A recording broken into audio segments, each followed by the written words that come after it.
I took in a pregnant girl left to die by the tracks, and she wouldn't tell me her name. It was a quiet, cold evening when he decided to take a walk near the old railway tracks. The sun had already set, and the streetlights barely lit the path. The wind blew gently, carrying a sharp chill that made him pull his jacket tighter around his shoulders.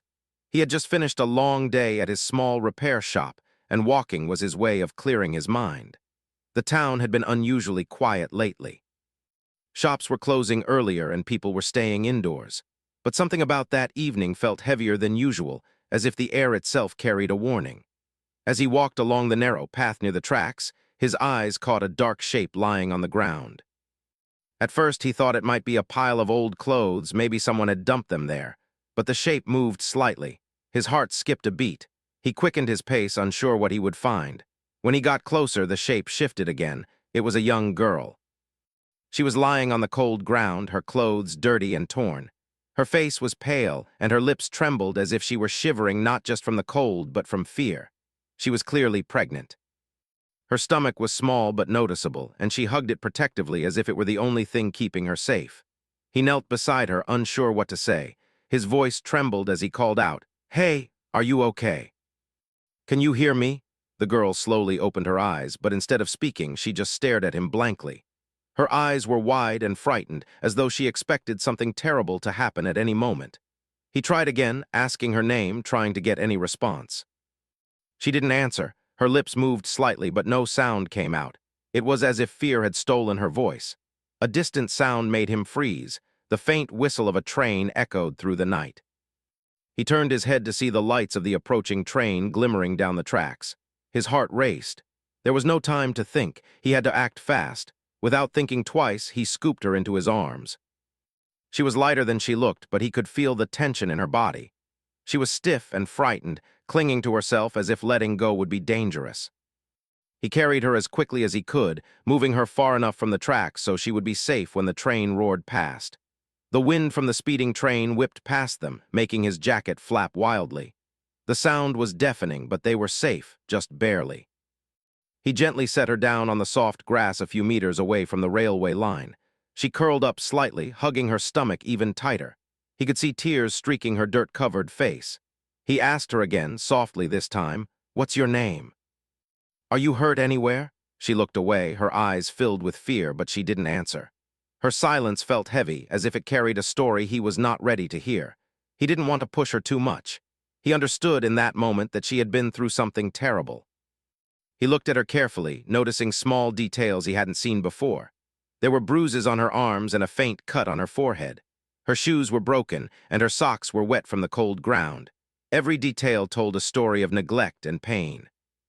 He didn't know why she was there, alone and abandoned, but he knew one thing for certain. He could not leave her. Not tonight, not ever. The thought of leaving her to face the world alone, especially in her condition, made his stomach twist with worry. He decided to call someone for help, but then he realized he had no one he could call. The police might take her away, and she might not survive the questions or the judgment. He had to find a way to protect her himself, at least until he could figure out the next step. His mind raced as he looked at her fragile form. He had to make a choice, and there was only one right choice. He had to take her home. He lifted her carefully, making sure she felt safe in his arms. She didn't resist, but she didn't relax either. Her fear was palpable. He whispered to her, trying to offer some comfort, even though he didn't know her name. "It's okay. You're safe now. I won't let anything happen to you." As he walked back to his modest house on the edge of town, he tried to keep his steps steady. His heart pounded not just from the weight of the girl, but from the responsibility he had just taken upon himself. The night felt longer than usual. Every shadow seemed threatening, every sound made him jump, but he kept moving forward. The thought of leaving her alone anywhere was unbearable.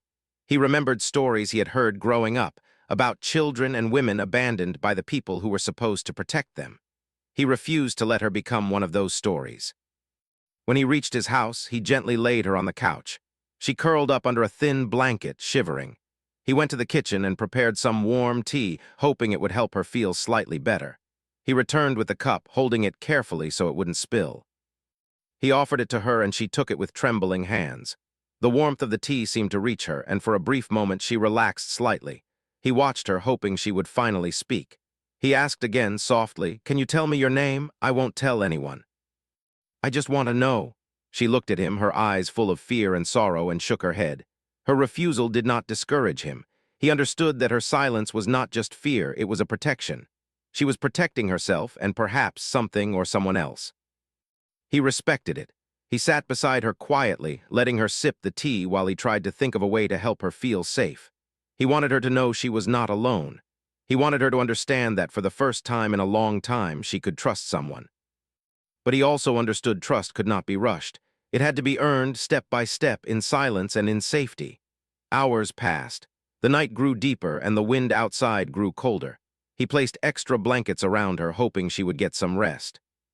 Every so often he glanced at her, noticing the way she held herself, the way she flinched at small noises. It was clear she had been through a lot.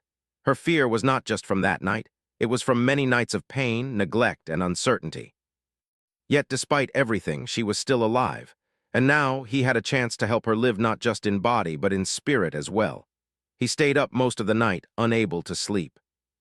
He thought about how he had found her, so close to the railway tracks, and how easily things could have ended differently. The thought made his heart ache. He made a promise to himself that he would protect her, no matter what it took. He didn't know her story yet, but he knew one thing. She deserved kindness, safety, and care. She deserved to survive, to have hope. And if he could provide that, even in a small way, he would do it. As the first light of morning crept through the window, he noticed that she had finally closed her eyes, resting lightly under the blankets. She looked peaceful, if only for a moment. He quietly got up and made a simple breakfast, hoping that when she woke, she would feel welcome and safe.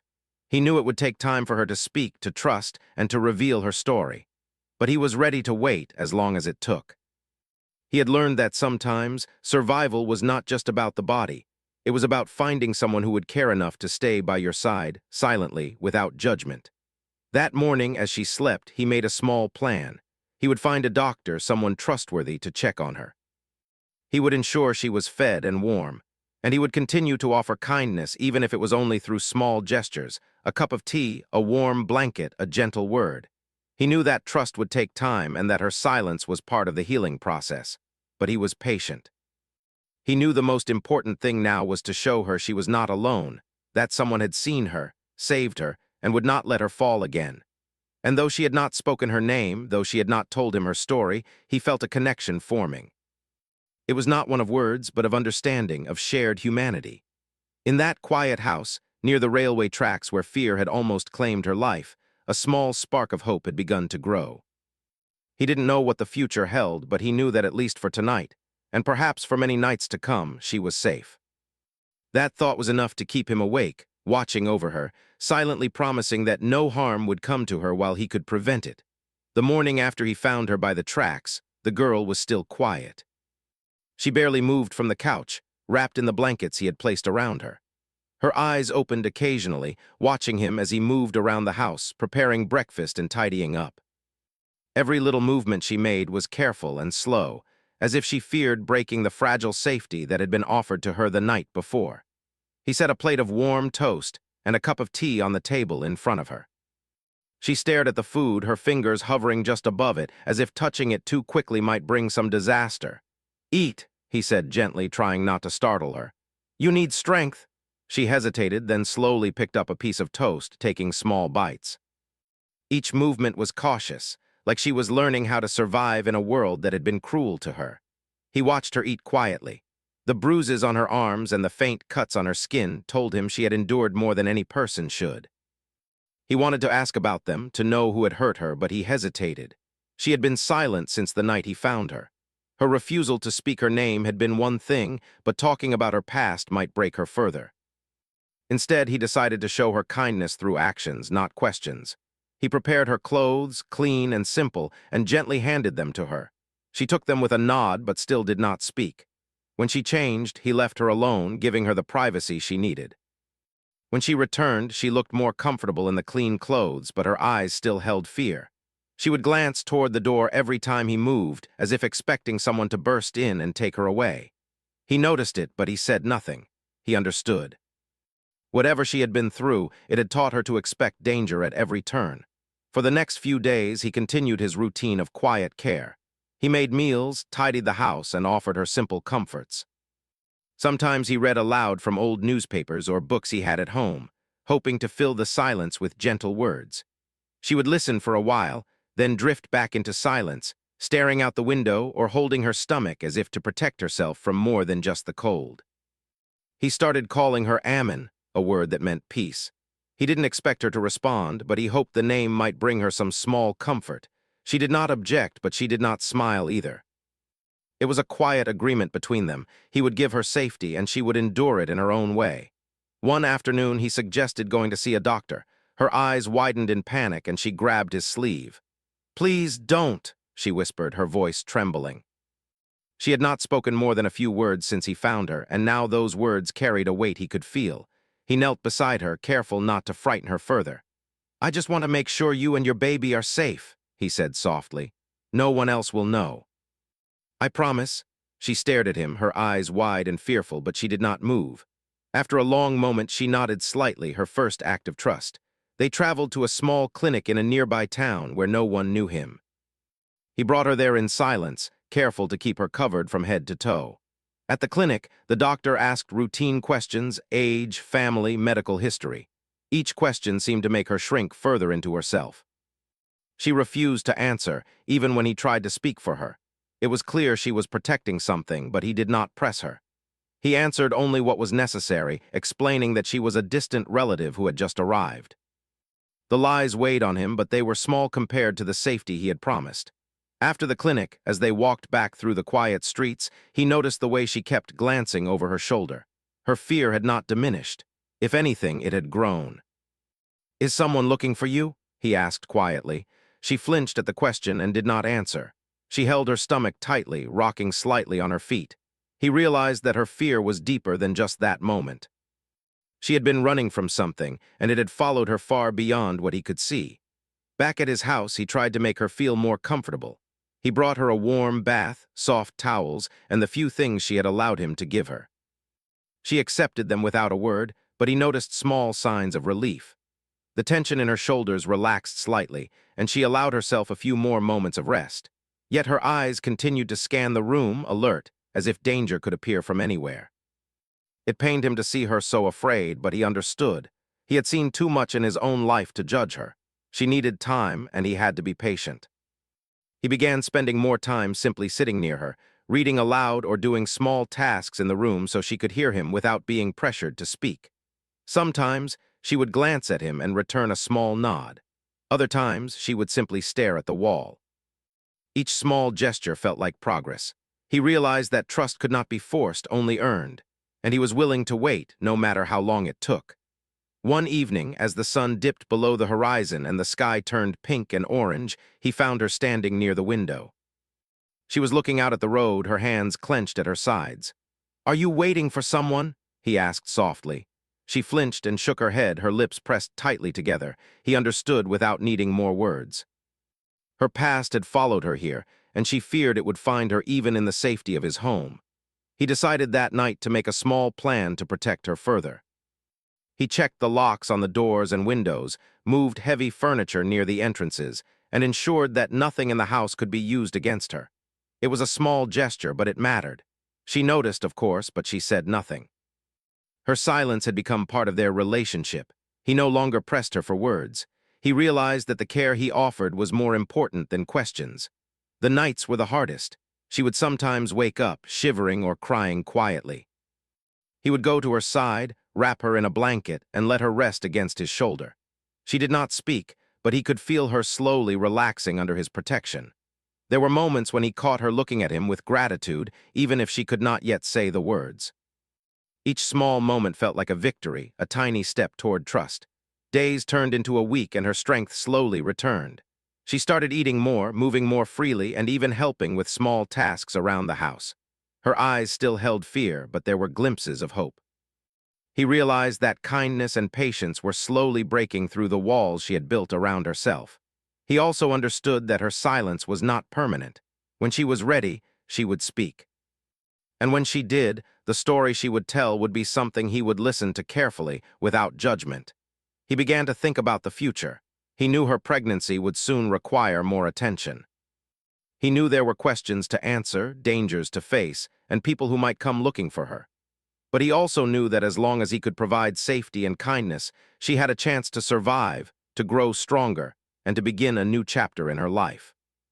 That thought gave him strength, even as he worried about what might come next.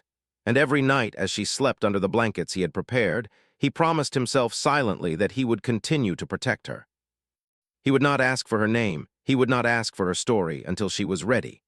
For now, he would simply be there, quietly, patiently, offering the small acts of care that could keep her alive, body and spirit. In that small house, far from the railway tracks where she had been left alone, a fragile sense of trust was beginning to grow. It was not yet complete, but it was there, a tiny spark in the darkness. And he knew that once that spark grew, it could not be extinguished. For now he focused on the simplest, most important truth: she was safe. She was alive. And in that there was hope. Days passed since she had come into his home, and the silence between them had settled into a strange rhythm. It was no longer awkward or tense. She did not speak much, but her presence was there, soft and fragile, like a candle flickering in a quiet room. He continued to care for her, quietly doing what needed to be done. He cooked meals, washed clothes, and kept the house warm. Every gesture was deliberate, gentle, and careful. He knew she had been hurt in the past, and that hurt ran deep. Trust, he realized, could not be demanded. It had to be earned slowly, patiently, without pressure. He had started calling her Ammon. She did not respond to the name, nor did she reject it. It was as if the word itself became a small shield, a symbol that she could rely on someone, even if she could not yet believe it. She still rarely spoke, except for the occasional whispered please or thank you, but her eyes began to soften when she looked at him. He noticed small changes. She started eating more regularly, moved more freely around the house, and occasionally smiled faintly when something small amused her. These were tiny victories, but to him, they meant the world.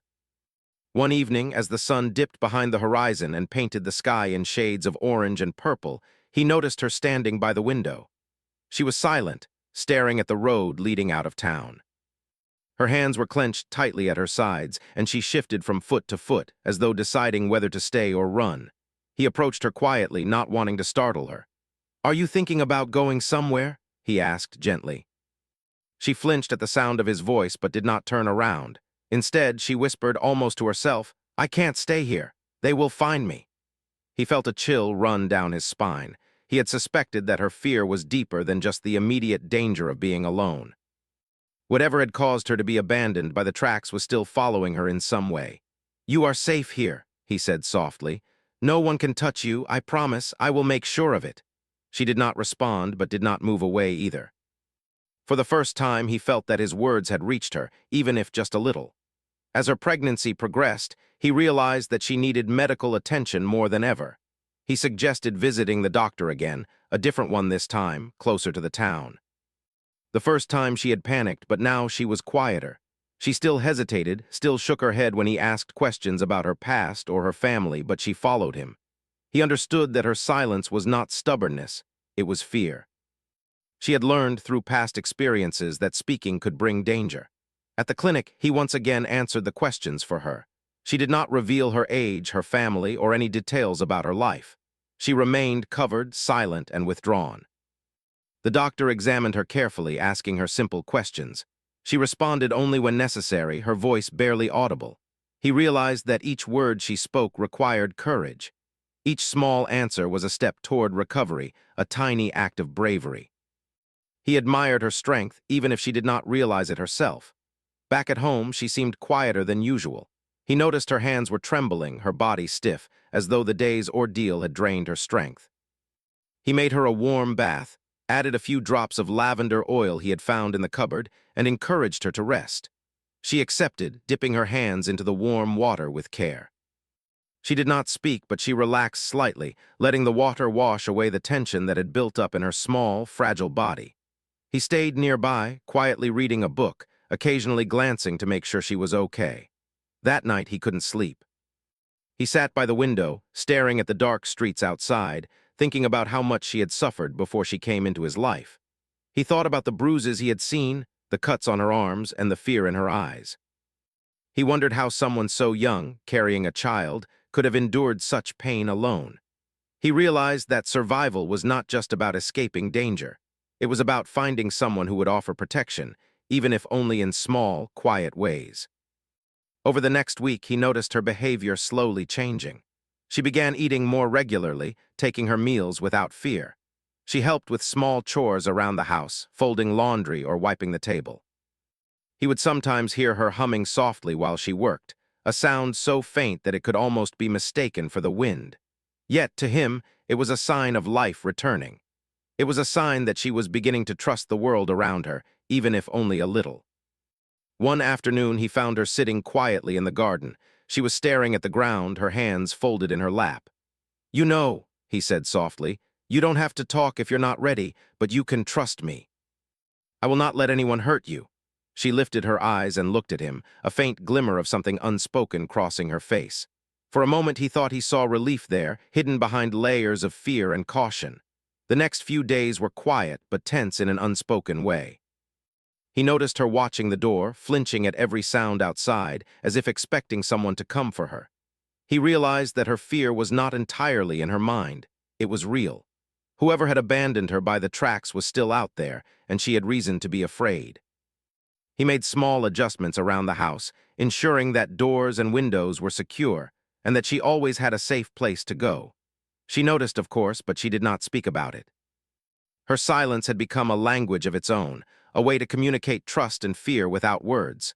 One evening, while preparing dinner, he noticed her standing near the window again.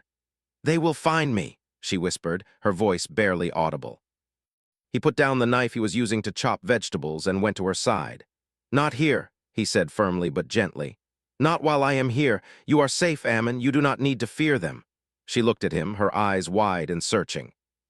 For the first time, she allowed herself to lean slightly on his shoulder. She did not speak more, but he felt a small weight lift from her, as if just being near him made the world less frightening. He realized that the most important thing he could do for her now was not to ask questions, but to provide stability. Her silence was a shield, and he respected it. He focused on creating a routine that would help her feel safe. Meals at regular times, warm blankets at night, and small acts of care that let her know she was protected. He understood that these small gestures were more powerful than words. Each act of kindness was a step toward rebuilding her sense of safety and trust in the world. One night, he awoke to find her sitting in the living room, staring out the window at the dark road beyond. "I can't go back," she whispered. "I can't face them again." He knelt beside her, taking her hands gently in his own. "You don't have to," he said. "Not now, not ever, if I can help it. You are safe here. You are not alone." She did not speak again, but she rested her head on his shoulder, and for the first time he felt that she believed him. The days continued in this quiet rhythm of care and trust. He watched as she began to grow stronger, her body slowly regaining its energy, her spirit beginning to lift. She still did not speak about her past, and he did not push her. He understood that the time would come when she would reveal her story, when she felt ready. Until then, he would offer what she needed most: safety, warmth, and patience. Even though her silence weighed heavily, it was no longer a barrier. It had become a bridge, a way to connect without forcing words. In small gestures, quiet glances, and gentle actions, trust was being built. He realized that sometimes the greatest acts of courage were not shouted aloud but whispered through silence and kindness. And so life continued in the small house, far from the railway tracks where she had been left alone, abandoned and frightened. The past remained a shadow, but in each quiet day, in each small act of care, she was reclaiming herself. She was surviving, growing stronger, and learning to trust again. And he quietly was there to witness it all, patient, gentle, and unwavering in his promise to protect her. By the end of part 3, the girl had begun to change. Her fear was still present, but so was hope. Her silence had transformed from pure terror into a cautious shield, one that hinted at the trust she was slowly learning to place in him. And though she had not yet spoken of her past, he knew the time would come. He would be ready to listen without judgment whenever that moment arrived. For now, it was enough to know that she was safe, growing stronger, and slowly beginning to trust the world again. That quiet transformation, fragile and delicate as it was, marked the beginning of a new chapter in her life. A chapter that he was determined to help her write, one patient, gentle step at a time. Life in the small house had settled into a quiet routine. Days were filled with simple tasks: preparing meals, cleaning the house, visiting the clinic for checkups, and small moments of laughter when she would finally smile at something harmless, like a stray bird or a soft breeze. Yet beneath the calm, there was a tension neither of them could ignore. He could feel it in the way she flinched at sudden noises or how her eyes darted to the road whenever someone passed the house. It was a shadow of her past that had not yet been fully shaken. One afternoon, as he was repairing a broken chair in the living room, she came to him, carrying a small stack of laundry. Her hands were steady, but her eyes were uneasy, scanning the street outside. "I think someone saw us today," she said quietly, her voice almost a whisper. He looked at her sharply, concern tightening his chest. "What do you mean?" he asked. She shook her head, clutching the laundry tightly. "I don't know." They were asking questions, someone outside. Her voice trembled, and he could see the fear she had carried for months resurfacing. He put down the tools and walked to the window, looking carefully along the street. A few neighbors had been outside, chatting casually, but he noticed two men lingering near the corner of the road, glancing toward the house. Their eyes were sharp, and their body language suggested they were not there for ordinary reasons. He felt a surge of protective instinct. "They won't get in here," he said firmly, placing a hand gently on her shoulder. "I will not let them." She looked at him, eyes wide, a flicker of hope mixing with fear. She trusted him enough to stay, even when panic threatened to take over. That night, she barely slept. She kept glancing toward the door and the windows, listening for any sound that might signal danger. He stayed awake with her, sitting in the chair nearby, quietly reading but always alert. He understood now that her past was not a story left behind. It was real, dangerous, and still reaching for her. He realized that simply offering safety within the house might not be enough. He had to be ready for anything. The next day, the men returned. This time, they were bolder. They approached the house cautiously, asking questions to neighbors in the street. One of them carried a photograph, showing her face to anyone who would look. Whispers began to spread through the small town. Some shopkeepers mentioned seeing a young, pregnant girl wandering the streets. Others had heard rumors about a man taking care of her. He knew that if these men discovered her location, things could become dangerous very quickly. He found her packing a small bag later that evening. She had taken the few belongings he had allowed her to keep, some clothes, a small blanket, and a pair of worn shoes. Her hands trembled as she folded each item, her movements quick and tense. He knelt beside her, careful not to frighten her further. "You don't have to go," he said softly. "I will keep you safe, I promise." Her eyes filled with tears as she whispered the words he had been waiting for. "They found me." For the first time, she began to speak more freely, though cautiously. She explained that she had run away from a powerful family. She did not give names, but she described their wealth and influence, the way they controlled everything around them. The father of her child had been cruel. At first, he had promised her protection, but when the pregnancy became known, he denied everything. His family wanted to erase the scandal quietly, leaving her with no choice but to flee. Her escape had led her to the tracks that night, and it was only by chance that he had found her. She spoke in broken sentences, haltingly, as if each word carried weight she feared might break her. He listened without interrupting, simply nodding and offering gentle reassurance. "You are safe now," he said repeatedly, not as a mantra but as a promise. She looked at him, the first real trust appearing in her eyes. For the first time, she revealed her name, though she did so softly, almost shyly. It was a name she had kept hidden for months, a name that now carried freedom and hope. Even as the relief settled over her, the danger was not gone. The men outside still lingered, and the town was beginning to buzz with rumors. He knew they could not stay in the same place forever. For now, though, he focused on the immediate needs, making sure she was fed, warm, and comfortable. He wanted her to feel normal, even if only for a short while. The routines they had built together provided that small sense of normalcy, a safe harbor in a world that had been cruel and unpredictable. The days following her revelation were tense but calm. He continued to monitor the street outside, moving quietly to secure doors and windows and teaching her small precautions without alarming her. She started to regain some confidence, moving more freely within the house, helping with chores and even laughing softly at small, harmless things. Yet the fear of the men and the family she had fled lingered. She knew they could come at any time. Each knock on the door, each shadow on the street made her heart race. One evening, As they sat together quietly in the living room, she finally shared more details about her pregnancy. She spoke of the fear she had felt every day, the way she had hidden herself in dark alleys and abandoned buildings, and how she had survived without food or warmth. Each story was painful, yet he listened with patience, never interrupting or judging. He understood that these words were not just stories. They were her survival, her courage, and her strength. By now, he realized that she had not only been abandoned physically, but also emotionally. She had been forced to grow up too quickly, to protect herself in ways no young person should have to.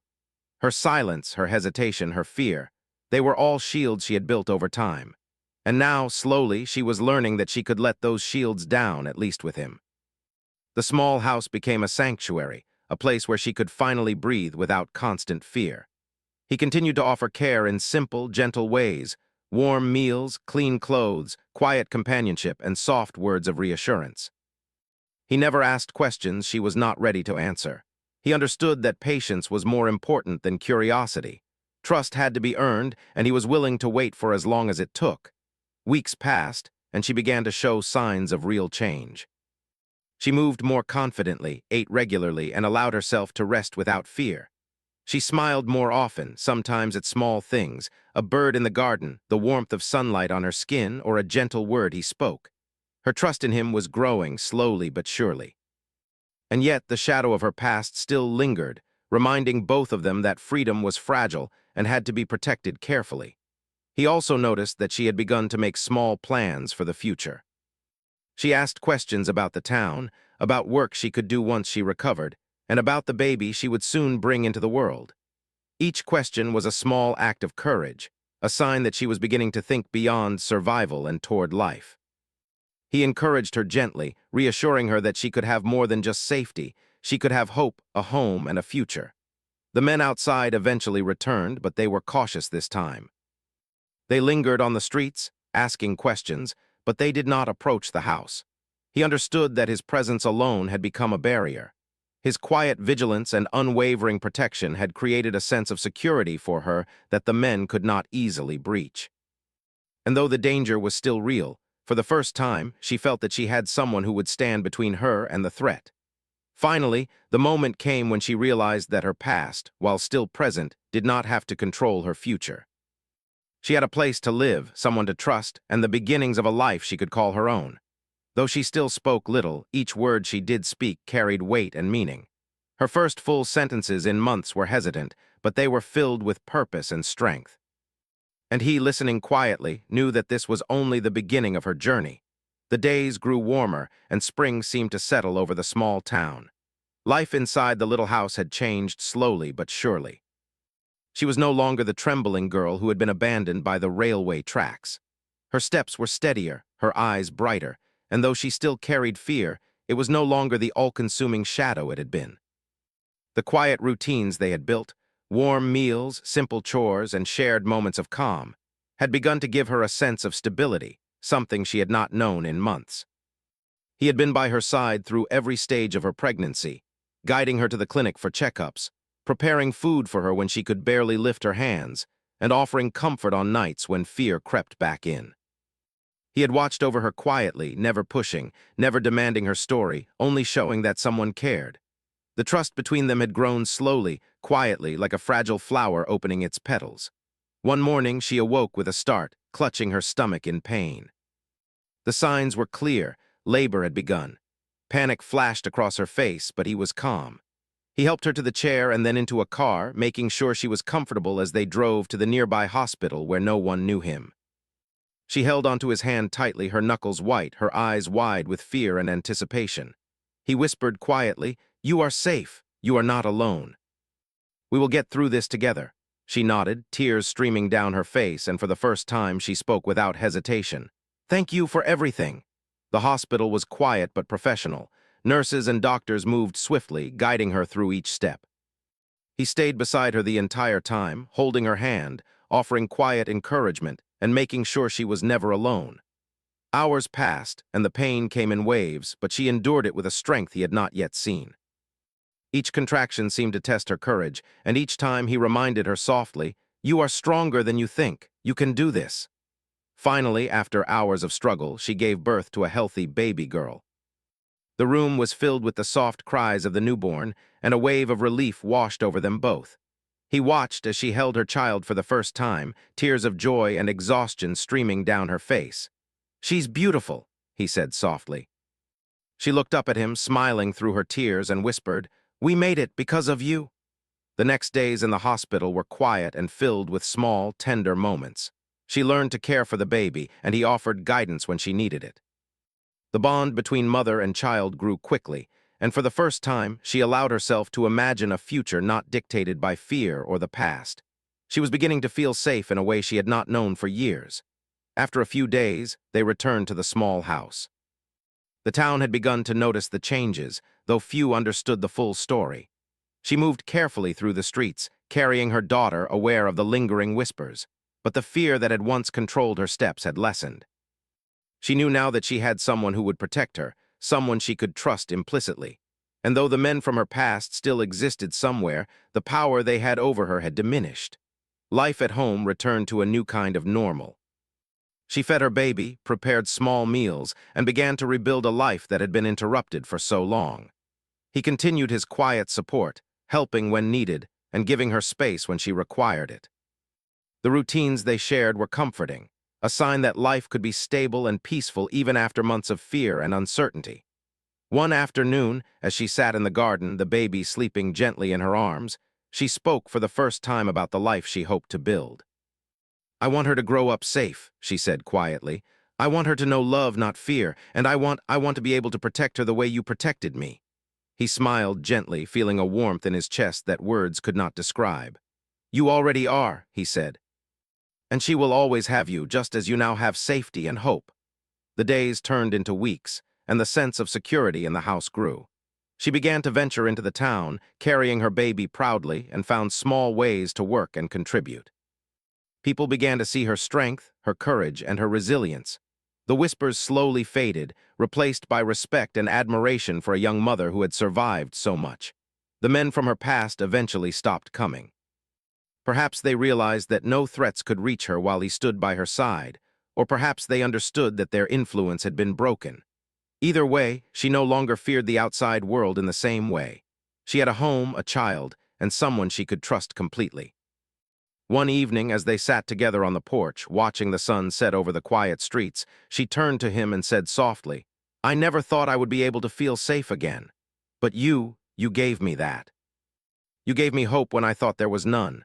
He reached out and took her hand, holding it gently. "You gave yourself that too," he said. "I just helped you see it. You are stronger than you realize." In the following months, life continued steadily.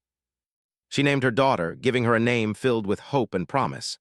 She started planning for the future, thinking about schooling, friends, and work. The small house that had once been a place of shelter and safety had transformed into a home filled with warmth, laughter, and life.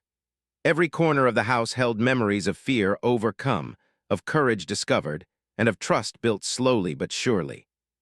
Though the journey had been difficult, and though fear and danger had once overshadowed her every step, she had emerged stronger and more determined than ever. She had learned to trust, to hope, and to love again. And he had learned something too, that sometimes the greatest acts of courage are not loud or dramatic, but quiet, patient, and unwavering. Finally, one morning, she and her daughter stood near the railway tracks where everything had begun. She held her baby close, looking out at the tracks with a calm determination. For a moment, she remembered the night she had been left there, alone and terrified. But now, that memory was no longer a shadow of fear. It was a reminder of how far she had come, of the life she had fought for, and of the hope she had been given. She turned to him, her eyes shining with gratitude. "Thank you," she whispered softly, yet with conviction. "Thank you for giving me a chance to live, to fight, to hope again." He nodded, feeling a quiet pride and warmth. He understood that the most important gift he had given her was not words, but actions. He had offered safety when it seemed impossible, patience when fear was overwhelming, and trust when the world had shown none.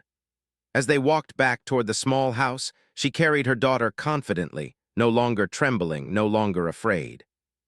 Life ahead was still uncertain in many ways, but for the first time in a long time, she felt capable of facing it. She had survived, she had protected her child, and she had learned to trust again.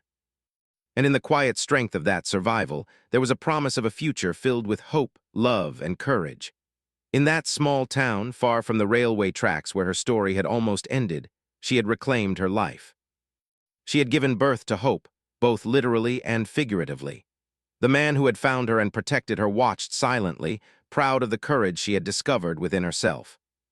And though their journey had been difficult, it had led to something rare and precious, a chance at a life lived fully, with safety, love, and the freedom to grow.